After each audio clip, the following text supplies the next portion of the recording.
दोस्तों ये रियल अग्नि पुराण बुक है। पिछले वीडियो पे हमने जहाँ तक पढ़ा था उसके बाद से आज यहाँ से शुरू करते हैं।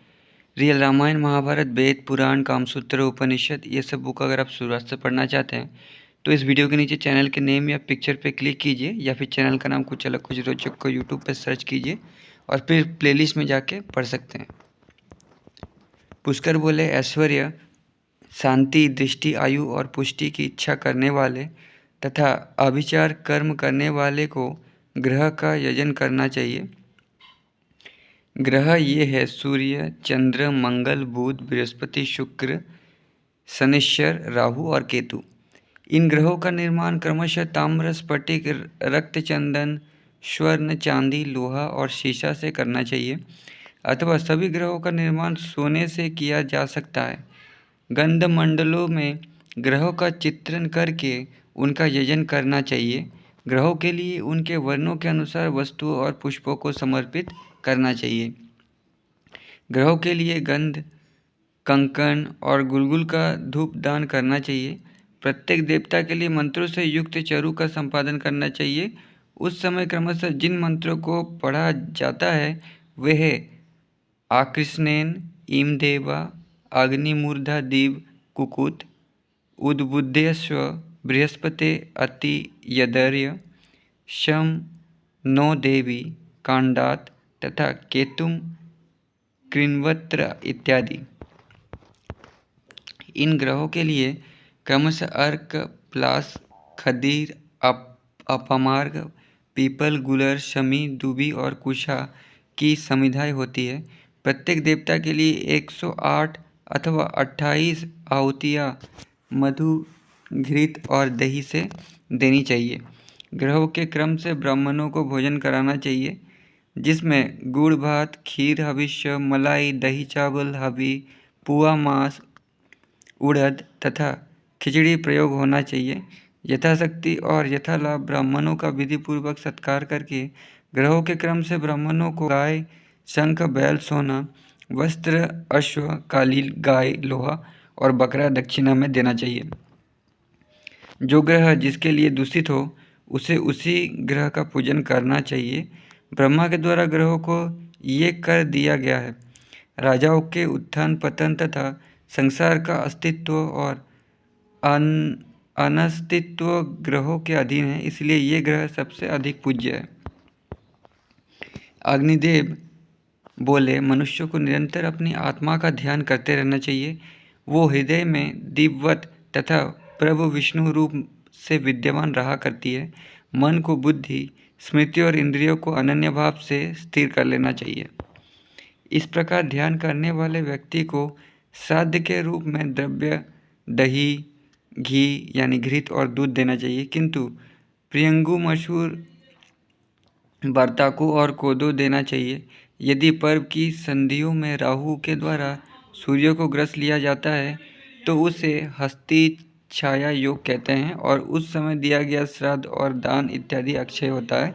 जब चंद्रमा पित्य हंस और कर की स्थिति में रहता है उस समय हस्ती छाया व्यवस्वती कहलाती है।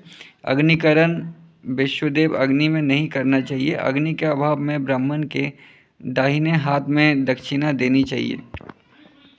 ब्राह्मण वेदोक्त कर्म से तथा पर पुरुष के द्वारा बलात् संभोग किए जाने पर अथवा शत्रुओं के हाथ में पड़ी हुई स्त्री दूषित नहीं होती है।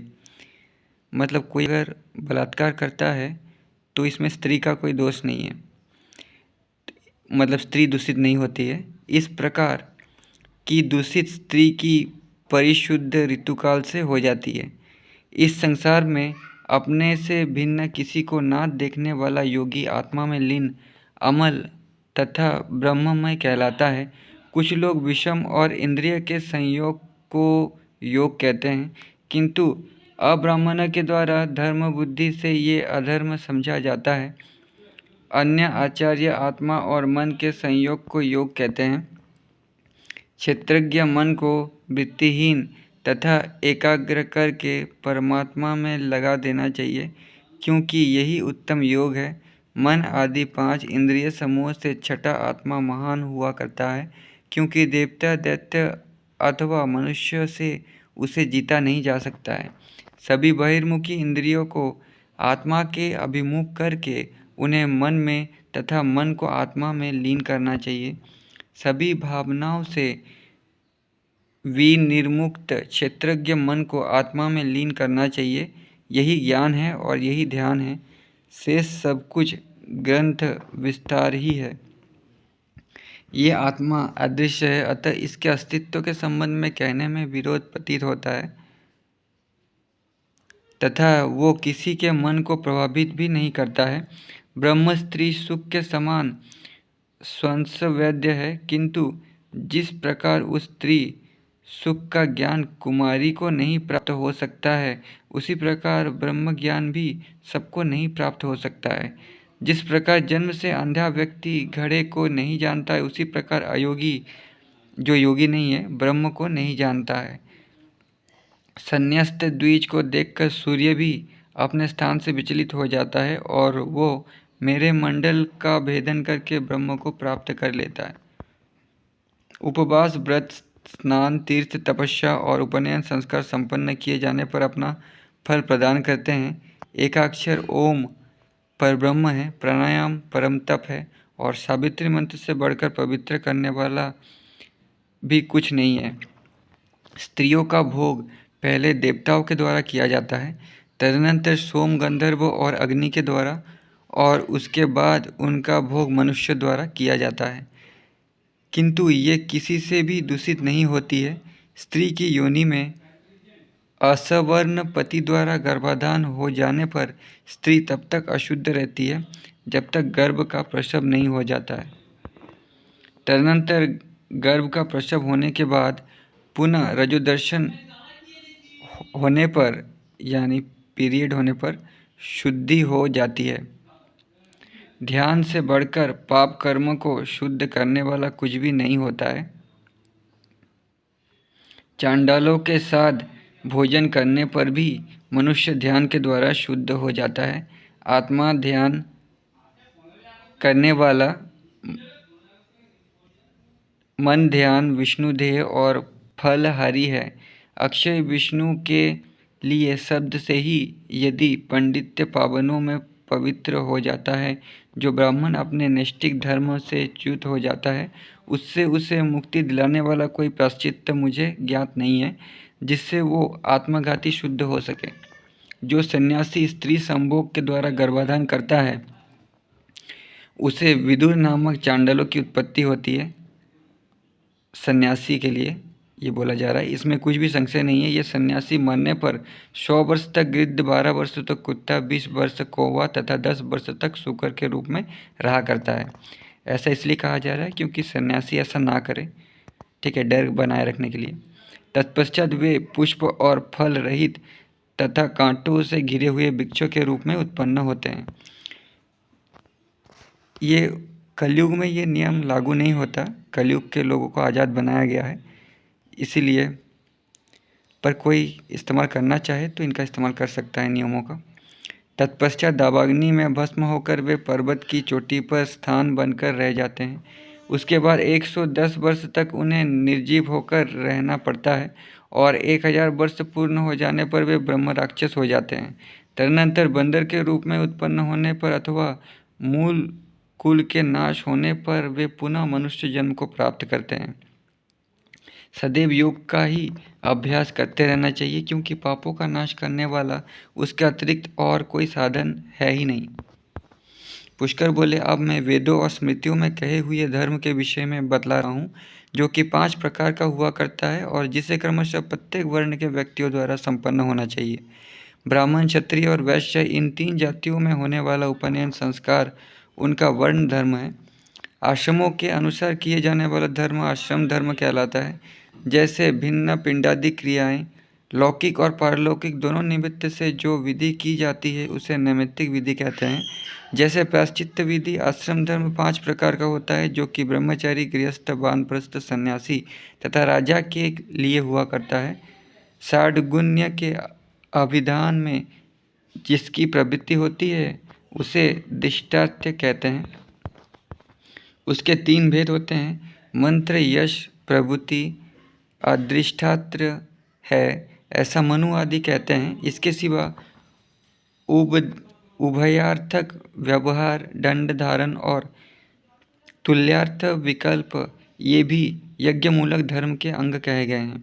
वेद में धर्म का जिस प्रकार प्रतिपादन किया गया है, स्मृति में भी उसी प्रकार है। कार्य के लिए स्मृति वेदोक्त धर्म का अनुवाद करती है, ऐसा मनु आदि का मत है। इसलिए स्मृतियों में उक्त धर्म वेदोक्त धर्म का गुणार्थ, परिसंख्या, विशेषतः अनुवाद, विशेष दृष्टार्थ अथवा फलार्थ है। ये राजर्षि मनु का सिद्धांत है। निम्नलिखित 48 संस्कारों से संपन्न मनुष्य ब्रह्मलोक को प्राप्त होता है। पहला गर्भाधान, पुंसवन,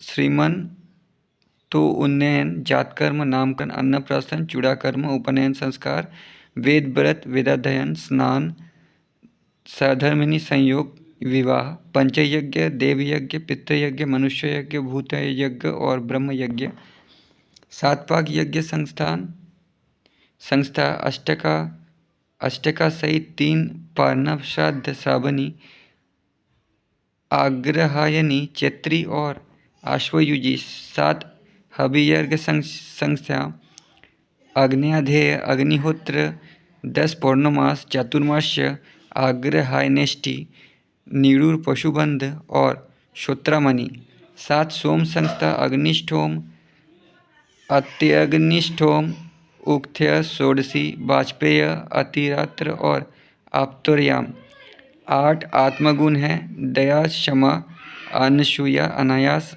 मांगल्य, अकार्पण्य, अस्पृहा और शौच। जो इन गुणों से युक्त होता है वो परम धाम स्वर्ग को प्राप्त करता है। मार्गवन, मैथुन, मल मूत्र उत्सर्ग, दंत धावन, स्नान और भोजन, इन 6 कार्यों को करते समय मौन धारण करना चाहिए। दान की हुई वस्तु का पुनः दान, पृथक पाक, घृत के साथ जल पीना, दूध के साथ जल पीना, रात्रि में जल पीना, दांत से नख आदि काटना और बहुत गर्म जल पीना, इन बातों का परित्याग कर देना चाहिए। स्नान के पश्चात पुष्प चयन ना करें, क्योंकि वे पुष्प देवता के चढ़ाने योग्य नहीं माने गए हैं। यदि कोई अन्य गोत्रीय असंबंधी पुरुष किसी मृतक का अग्नि संस्कार करता है तो उसे 10 दिन तक पिंड तथा उदक दान का कार्य भी पूर्ण करना चाहिए। जल, तृण, भस्म, द्वार और मार्ग, इनको बीच में रखकर जाने से परिक्त दोष नहीं माना जाता। भोजन के पूर्व यानी पहले अनामिका और अडगुष्ट के संयोग से पंच प्राणों को आहुतियाँ देनी चाहिए। अग्निदेव बोले, अब मैं ऐश्वर्य, शांति और विजय इत्यादि के लिए ग्रह यज्ञ का वर्णन कर रहा हूँ। ये ग्रह यज्ञ 3 प्रकार का होता है, जिसमें 10,000, 1 लाख और 1 करोड़ आहुतियाँ दी जाती है। वेदों के मध्य में अग्निकुंड से ग्रहों को मंडल में आहूत करके पश्चिम दिशा में बृहस्पति, ईशान कोण में बुध, पूर्व दल के ऊपर शुक्र, आग्नेय कोण में चंद्रमा, दक्षिण की ओर मंगल, मध्य में सूर्य, पश्चिम में शनि, नेतृत्व में राहु और वायव्य कोण में केतु की स्थापना करनी चाहिए। ईश, उमा, गुहो, विष्णु, ब्रह्मा, इंद्र, यम, काल, चित्रगुप्त, अग्नि, जल, पृथ्वी, विष्णु, इंद्र, प्रजेश, सर्प और ब्रह्मा ये देवता तथा गणेश, दुर्गा, वायु, आकाश और अश्विनी कुमारों का पूजन करके वेदों के बीच मंत्रों से उनका यजन करना चाहिए। अर्क, पलाश, खदीर, अपमार्ग, पीपल, गुलर, शमी, दुर्ब, कुश और समिधाओं को क्रमशः शहद, घी और दही में डुबोकर 108 आहुतियाँ देना चाहिए। 13 घड़ों को भरकर वसुधारा के रूप में पूर्ण आहुति और उसके पश्चात दक्षिणा देनी चाहिए। यजमान का 4 घड़ों के जल से मंत्रों के साथ अभिषेक करना चाहिए। मंत्र ये है कि ब्रह्मा, विष्णु, महेश, वासुदेव, जगन्नाथ, बलराम, प्रद्युम्न, अनिरुद्ध ये देवता आपका अभिषेक करके आपकी विजय करते हैं। इंद्र, अग्नि, भगवान यम, नेत्रिद, वरुण, पवन, कुबेर, शिव, ब्रह्मा, शेष, दिक्पाल आपकी सदा रक्षा करते रहें। कीर्ति, लक्ष्मी, धृति, मेधा, पुष्टि, श्रद्धा, क्रिया, मति, लज्जा, शांति, तुष्टि और कांति ये मायाएं हैं। ये धर्म पत्नियां आकर आपका अभिषेक करें। आदित्य, चंद्रमा, मंगल, बुध, गुरु, शुक्र तथा शनि, राहु और केतु संतुष्ट होकर आप लोगों का अभिषेक करते रहें। देवता, दानव, गंधर्व, यक्ष, राक्षस, सर्प, ऋषि, मनु, गौएं, देवमाताएं, देवपत्नियां, वृक्ष, नाग, दैत्य, अप्सराएं, अस्त्र शस्त्र, राजा, वाहन, औषधियाँ, रत्न, काला विभाग, नदियाँ, सागर, पर्वत, तीर्थ, मेघ और नद, ये सब लोग सभी कामनाओं की सिद्धि के लिए आपका अभिषेक करें। इस प्रकार अलंकृत होकर स्वर्ण, गो, अन्न और भूमि आदि का दान करना चाहिए। ऐ कपिल है, ऐ रोहिण है, आप सभी देवताओं के पूज्य हैं। आप तीर्थों और देवताओं से युक्त हैं, इसलिए आप हमें शांति प्रदान करें। हे धर्म, आप वृक्ष रूप से संसार को आनंद प्रदान करने वाले हैं।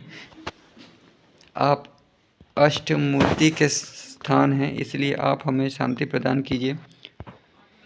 हे शंख, आप पुण्य के पुण्य और मंगलों के मंगल है। आपको विष्णु निरंतर धारण किए रहते हैं, इसीलिए आप मेरी रक्षा करें। ए हेम, आप हिरण्यगर्भ के गर्भ में स्थित रहने वाले सूर्य के बीच और अनंत पुण्य फलों को देने वाले हैं, इसलिए आप हमें शांति प्रदान कीजिए। पीताम्बर का जोड़ा भगवान वसुदेव को प्रिय है और उसके दान से विष्णु प्रसन्न होते हैं, अतः मुझे शांति प्रदान कीजिए। हे विष्णु, आप मत्स्य रूप में अमृत से उत्पन्न होने वाले तथा चंद्रमा और सूर्य को नित्य वहन करने वाले हैं, अतः आप मुझे शांति प्रदान कीजिए। हे पृथ्वी, आप भगवान विष्णु के समान कामनाओं को पूर्ण करने वाले और नित्य सभी पापों को नष्ट करने वाली है, अतः आप मुझे शांति प्रदान कीजिए। लोहे के जितने भी कर्म हैं वे सब आपके अधीन रहते हैं और हल इत्यादि आपके आयुध है, इसलिए आप मुझे शांति प्रदान कीजिए। आप सभी यज्ञों के अंग रूप में व्यवस्थित रहने वाले और सूर्य के उत्पत्ति स्थान हैं, इसलिए आप मुझे नित्य शांति प्रदान कीजिए। गायों के अंगों में 14 भुवन रहा करते हैं, इसीलिए इस लोक और परलोक में मेरा कल्याण हो। विष्णु और शिव की सैया सदैव अशून्य रहा करती है, इसलिए प्रत्येक जन्म में दान की हुई सैया मेरे लिए अशून्य रहे। सभी रत्नों में सभी देवता प्रतिष्ठित रहा करते हैं, इसलिए वे देवता रत्न दान से मुझे शांति प्रदान करें। अन्नदान भूदान की 16वें अंश को भी प्राप्त नहीं कर पाते हैं, इसलिए इस लोक में भूदान से मेरी शांति हो। यज्ञ, गृह यज्ञ, आयुध होम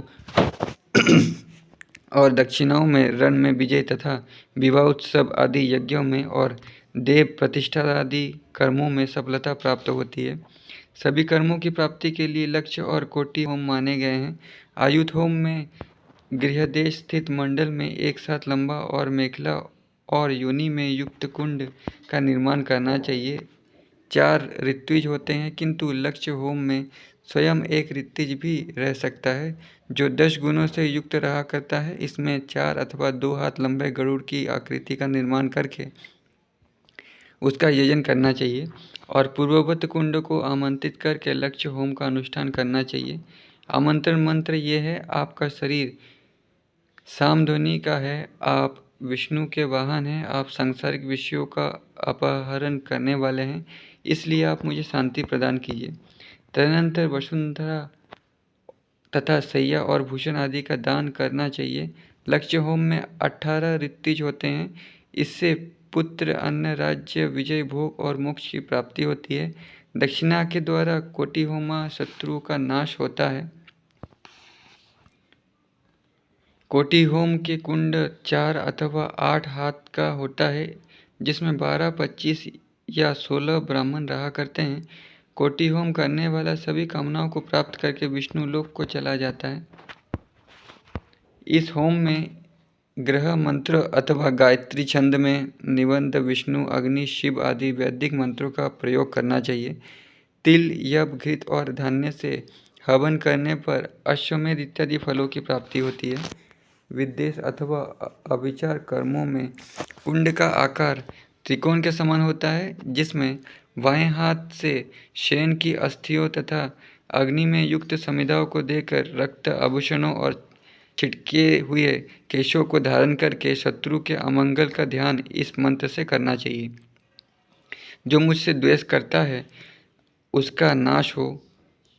होम फट। तदनंतर छुरे से अपना शत्रु की प्रतिमा को काटकर पीठे से बनी शत्रु की आकृति को 2 भागों में काट देना चाहिए, अथवा एक की पीड़ा कर्म को किया जा सकता है जिसके करने से मनुष्य स्वर्गलोक में पहुंच जाता है। पुष्कर बोले, राजा को प्रायश्चित न करने वाले मनुष्य को दंड देना चाहिए। कोई भी दुष्कर्म चाहे इच्छा से किया गया हो अथवा अनिच्छा से, उसके लिए प्रायश्चित करना चाहिए। मत्त, क्रुद्ध और रोगियों के अन्न का भक्षण नहीं करना चाहिए तथा महापातकियों और ऋतुमय स्त्रियों के द्वारा जिस अन्न का स्पर्श किया गया हो उसे भी नहीं खाना चाहिए। सामूहिक अन्न, गणिकान्न, गायक, अभिशप्त, नपुंसक तथा उपपत्ति के साथ रहने वाली स्त्री के द्वारा पकाए गए भोजन को भी ग्रहण नहीं करना चाहिए।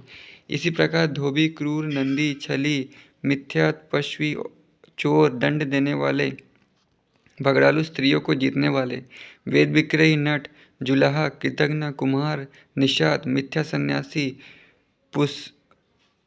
पुष्यली स्त्री, तेली, पतित और शत्रु के अन्न को वर्जित करना चाहिए। ब्राह्मण के द्वारा निमंत्रित न किए जाने पर उसका ब्राह्मण को अन्न नहीं खाना चाहिए। निमंत्रित किए जाने पर भी शूद्र को ब्राह्मण का अन्न नहीं खाना चाहिए। इसमें से किसी का भी अन्न खाने पर ब्राह्मण को 3 दिनों तक व्रत रखना चाहिए। अन्य लोगों को कुछ चंद्रायन व्रत करना चाहिए। चांडाल का अन्न रेतस, मल और मूत्र के समान है, जिसे खाकर चंद्रायन व्रत करना चाहिए। प्रेत अन्न, गाय के द्वारा सूंघा हुआ, शूद्र का झूठा, कुत्ते का झूठा तथा पतितों का अन्न खाने से तब तक कृच्छ नामक व्रत करना चाहिए। यही कर्म यदि अशौच की स्थिति में हो तो कृच्छ व्रत करना चाहिए। जिसके अशौच में कोई भोजन करता है वो भी उसके जैसा अशुद्ध हो जाता है। तो व्रत करने का नुक्स मिल जाए तो उस समय के लोग व्रत किया करते थे। जिस कुएं में पंचन खपसू मरे हो अथवा अमेध्य पदार्थों से युक्त हो उसका जल पीकर श्रेष्ठ ब्राह्मण को 3 दिनों तक उपवास करना चाहिए। शूद्र को ब्राह्मण की अपेक्षा चतुर्थांश और वैश्य को राजा को क्रमशः आधे और 3/4 अंश का पाप लगता है। मूषक, शूकर, गधा, ऊंट, गीदड़, बंदर और कौवे का खाने से मलमूत्र भक्षण करने पर ब्राह्मण को चंद्रायन व्रत का अनुष्ठान करना चाहिए। शुक्र मास, प्रेतान्य, करक नामक पक्षी, मांस खाने वाले पक्षियों, शुकर, उष्ट्र, गोमय, बंदर, कौवे, गाय, मनुष्य, गधा, घोड़ा, ग्रामीण, कुक्कुट और हाथी का मांस खाने पर तृप्त कृच्छ व्रत से शुद्धि होती है। आम श्राद्ध के बाद ब्रह्मचारी यदि मदिरा पान कर ले, लहसुन खा ले या चुकंदर खा ले तो वह प्रजापत्यादि कर्मों से शुद्ध होता है।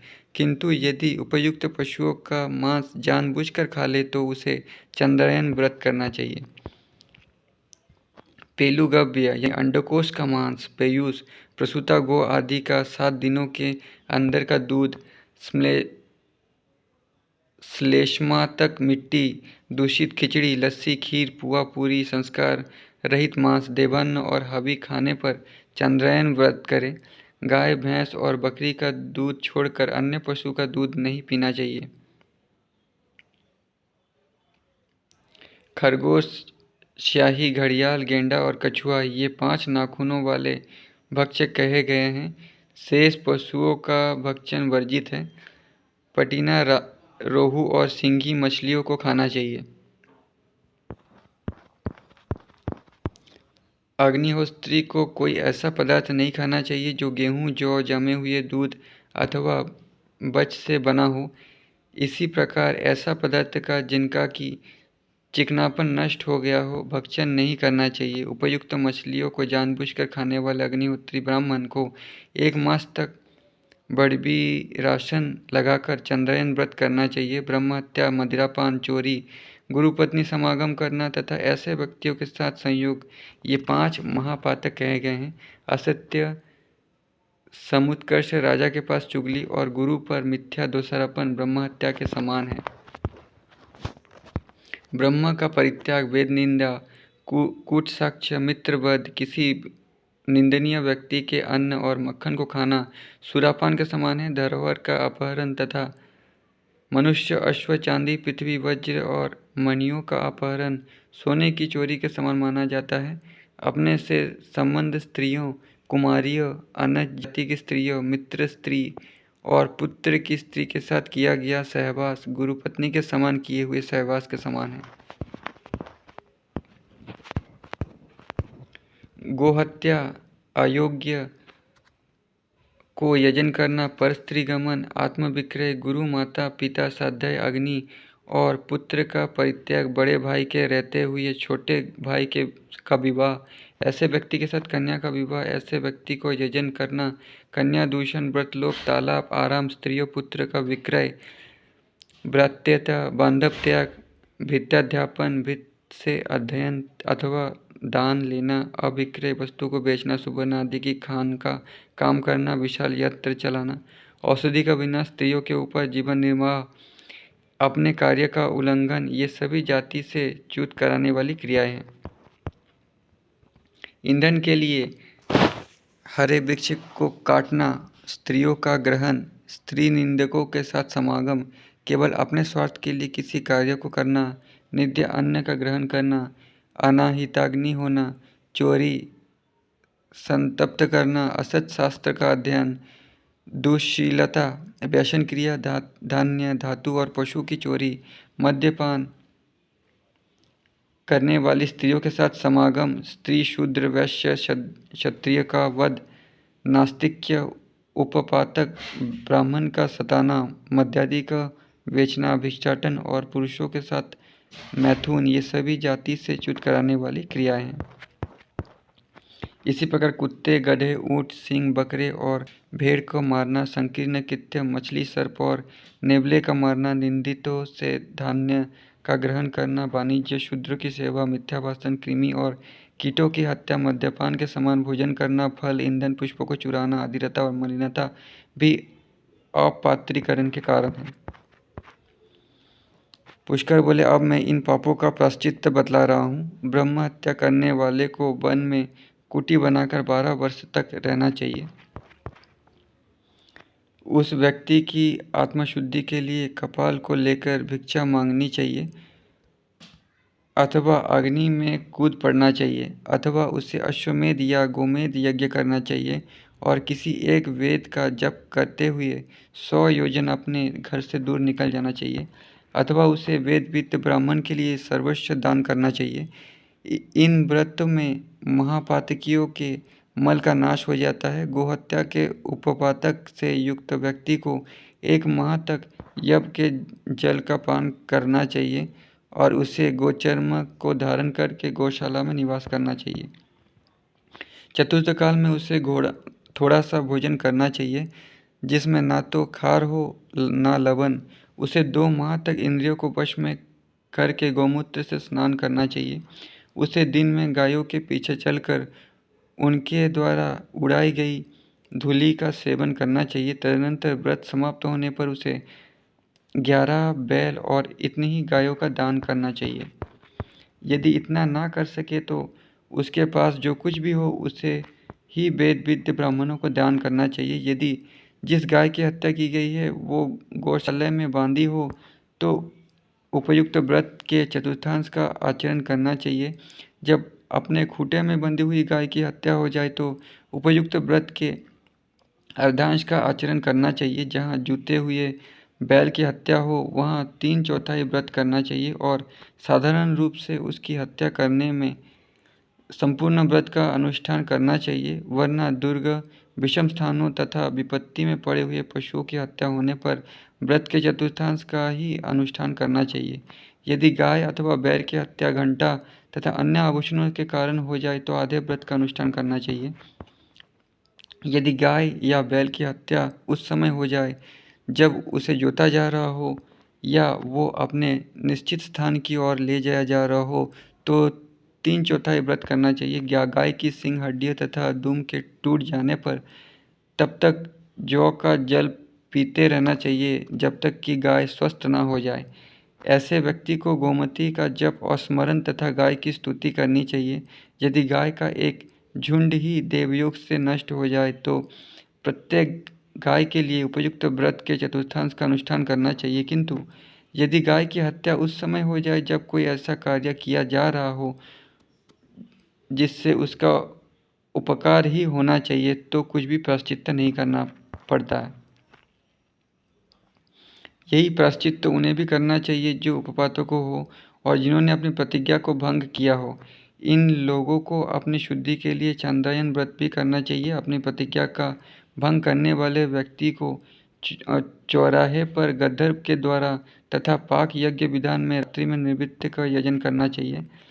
बुद्धिमान व्यक्ति को विधिवत अग्नि संवेदन करके चंद्रमा, इंद्र, बृहस्पति और अग्नि के लिए आज्ञा आहुतियाँ देनी चाहिए, अथवा उसे गधे के चर्म को पहनकर 1 वर्ष तक पृथ्वी पर विचरण करना चाहिए। अज्ञान में गर्भ का हनन करने वाले को ब्रह्म हत्या के व्रत का पालन करना चाहिए। यदि कोई ब्राह्मण मोहवश मदिरा पान कर ले तो उसे अग्निसुरा का।